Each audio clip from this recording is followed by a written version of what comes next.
আবারও সিলেট অঞ্চলে হাওর বিলে পানি সংকটের খবর। সিলেট অঞ্চলে হাওর বিলে নেই পর্যাপ্ত পানি, মৎস্য আহরণ নেমে এসেছে অর্ধেকে।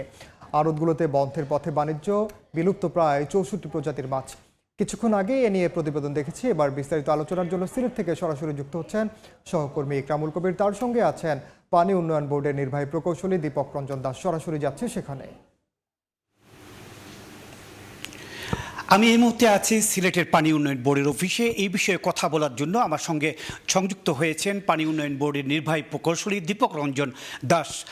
আপনাকে আমাদের সাথে সংযুক্ত হওয়ার জন্য ধন্যবাদ জানাচ্ছি। আপনি জানেন হাওরগুলো পানি শূন্য হয়ে গিয়েছে, বৃষ্টি তেমন পর্যাপ্ত হয় নাই। এই পরিস্থিতিতে যারা মৎস্যজীবী আছে তাদের কল্যাণে কি করা উচিত বলে মনে করেন?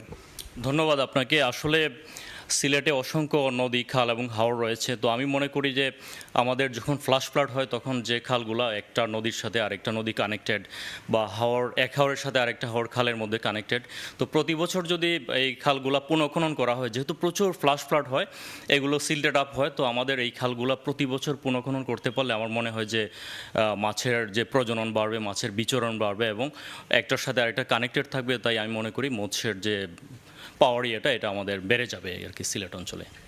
সেক্ষেত্রে যে নদীগুলো খননের প্রতি সবাই গুরুত্ব দিচ্ছে, সেই নদীগুলো পর্যাপ্ত পরিমাণে খনন হচ্ছে না, এইটা খননের কোনো পরিকল্পনা আছে কিনা? আসলে আমরা এই বছর একটা প্রকল্প সাবমিট করেছি। প্রকল্পটি 1300 কোটি টাকার, বর্তমানে প্ল্যানিং কমিশনে আছে। এখানে সুরমা, কুশিয়ারা, সারিগোয়াইন্ড, তারপর আরও 2-3টা নদী খননের একটা প্রকল্প রয়েছে এবং এই প্রকল্পের আন্ডারে আরও দ্বিতীয় তৃতীয় ফেজে সিলেট অঞ্চলে প্রচুর পরিমাণে খাল, প্রায় শতাধিক খাল খননের কর্মসূচিও রয়েছে। তো আমাদের এই প্রকল্পটি যদি বাস্তবায়ন হয়, আমি মনে করি যে ফসল বৃদ্ধির হার প্লাস হচ্ছে মৎস্য উৎপাদন এবং এই এলাকার যে বন্যা পরিস্থিতিটা অনেকটাই উন্নতির দিকে যাবে। সেক্ষেত্রে এখনই এই যে হাওরগুলো এই অবস্থা, পৌষ মাস আস্তে আস্তে হাওরগুলো একেবারে খরায় পড়ছে যাবে, তখন তো বোরো ধান লাগানোর মৌসুম, তখন কি করা মানে এই যে পৌষ মাসে যে হাওরগুলো খরা হয়ে যাবে, ধান লাগানো যাবে না, বোরো ধান, তখন কেউ কী করবেন? আসলে আরেকটি প্রবলেম যেটা মানে আমি না বললেই নয়, যে সিলেট অঞ্চলে যেহেতু স্বাদু পানি প্রচুর মাছ আহরণ করা যায়, তো এখানে কিছু কিছু জায়গায় দেখা যায় যে একেবারে হাওরের তলদেশে যে পানি শুকিয়ে মাছ আহরণ করা হয়, এই প্র্যাকটিসটা বাদ দিতে হবে। অর্থাৎ হাওরের একেবারে নিচে না যেয়ে কিছুটা পানি সংরক্ষণ করতে হবে। এতে কিন্তু হাওরের ফসল উৎপাদনের ইয়েটাও বৃদ্ধি পাবে, প্লাস হচ্ছে মাছের যে প্রজনন বা মাছের বিস্তার সেটিও বৃদ্ধি পাবে।